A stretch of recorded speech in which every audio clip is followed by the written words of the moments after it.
Hi, my name is Elizabeth McMitchin, and I'm going to be discussing if children playing violent video games can lead to violent behavior as they grow up.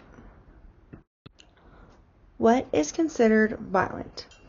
Violence can be defined as physically trying to hurt, damage, or kill someone or something. So, some examples of violence can be throwing a chair, table, shoe, anything like that at someone or at an object. It can be using your fists or feet to kick or punch a person or damage an item, or it can be using a weapon to, even worse, try to kill somebody. So, different video games have acts of violence displayed in them as a source of entertainment.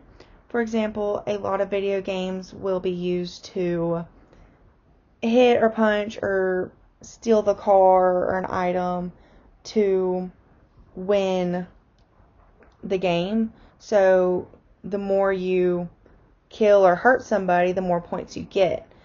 So this is looked at as a source of entertainment and as a source of an act of good in the game because you are winning.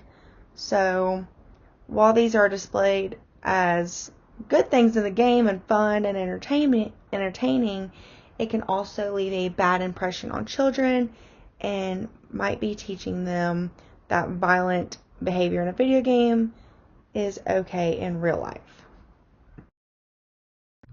So like I mentioned in the previous slide, can video games cause children to have violent tendencies? Children learn how to behave at such a young age, so there has been many research studies and questioning if playing video games that contain acts of violence can be the reason why individuals grow up with violent tendencies. You learn how to behave when you're young, so you learn the difference in right from wrong and everything. So if you're given a video game and you're playing games that have the hitting and the weapons, and that's shown as a good thing because that's how you win the levels throughout the game, it can be confusing for children to know if you should hit or if you should not hit. This is why it's important to be regulated on what you can and can't watch, because it can have an effect on how you grow up and what you believe is right and wrong.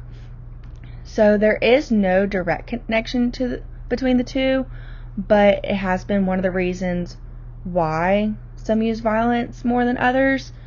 So it's like they can't say that smoking is the number one cause of lung cancer, but they can say it is one of the causes of lung cancer. So someone may have lung cancer and they may have never smoked a pack a day in their life, but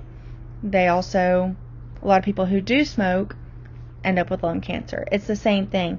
So a child that plays Call of Duty or Mortal Kombat may end up with violent tendencies, but also so is the child that may play Wii Sports. It just depends on how you're raised and the type of sources of media that you're able to watch when you're younger and what you learn. How is the gaming industry affected by the violent video games research studies? So this has affected the gaming industry because it raises concern of parents and individuals who are worried that violent behaviors are caused from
What are the 4 C's in the gaming industry?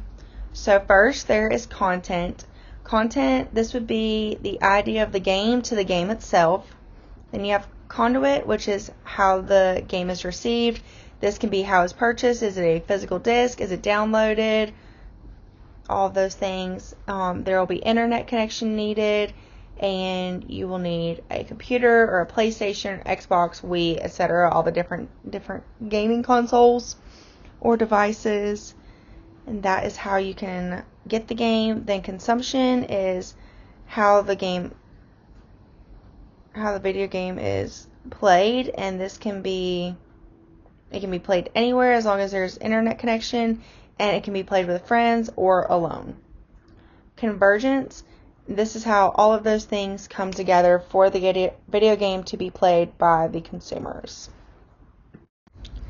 As a marketer, to help fix this problem, I would like to add a video game authorization code.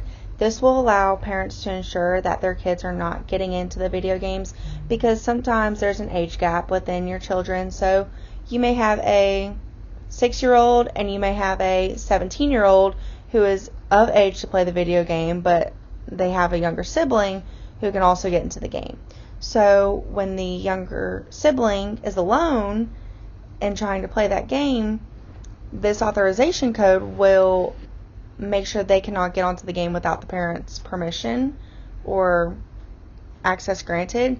So your age will have to be put into the game, and there will be a section where, like, if there's more than one child, you can put that there is a younger, and the older sibling will just have to keep having the parents unlock the game for them as well, just to be on the safe side, which is an easy step. But this helps enforce the age restrictions on the video games versus the game being bought, and even if it's for an adult, and so say the dad's playing the video games and then the younger child, the 13, 14-year-old, gets into it. So this keeps that from happening, because the authorization code can only be granted through the parent's email. So the parent's email will be added in, they'll get sent a code, and the code will have to be put into the game before being allowed to play. So it's a couple of steps, but it'll be worth it to make sure that children aren't playing something without the parent's permission. So as a marketer, again, I want to help the gaming industry, and by doing so would be to add the video game authorization code, and I would use this using the 4 C's. So content, this is the idea of the video game, the idea of the 2-step authorization factor, and putting that together and creating a video game that is safer for kids. So then there's conduit, and this is everything from the internet, Wi-Fi, the disc, the packaging, all of it. But in this case, for the 2-step authorization factor, this will be adding that extra system that asks when you open the game,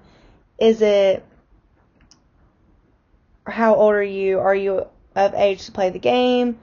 If yes, then you're good to play. If not, then this will require the parents to enter an email that will then be sent a code that will have to be put into the game for the children to have access to play the game.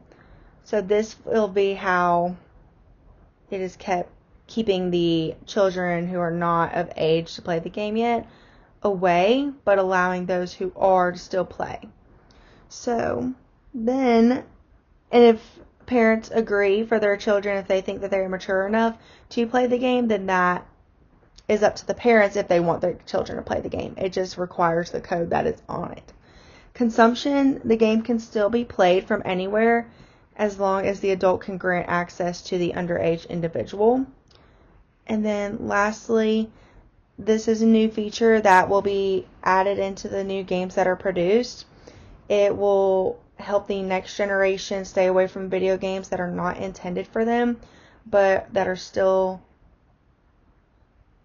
being put out. So if they have a older sibling or an adult that does like to play the game, but the child likes to get into the game, it helps keep them away and it keeps the parents aware of what is being played. So it may not help the games that are already been produced and put out and bought. So that will affect that part, but it'll help the games from here on out. And this will still allow the gaming industry to make entertaining games for all ages to play. Again, my name is Elizabeth McMitchin, and thank you for watching my presentation today.